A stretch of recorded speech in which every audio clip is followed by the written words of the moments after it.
Naaresto sa Zamboanga City noong Sabado ang isang Abu Sayyaf bomb expert at umunoy aide ng ASG leader na si Isnilon Hapilon. Kinilala ang sospek na si Hamsi Amahad Marani ayon kay Colonel Lionel Nicolas, commander ng Joint Task Force Zamboanga. Iniimbestigahan na nila kung saan nanggaling ang sospek at kung paano ito nakapasok sa lungsod.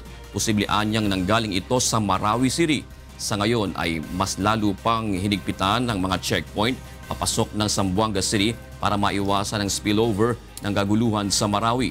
Apela ng AFP sa publiko manatiling mahinahon at makipag-ugnayan agad sa kanila kung may kahina-hinalang individual sa kanilang lugar.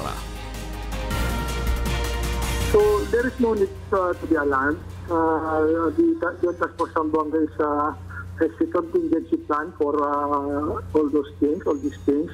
Kaya nga nahuli yan kasi nga dahil meron tayong nakalatag na mga plano pagka may mga dumadating dito sa atin.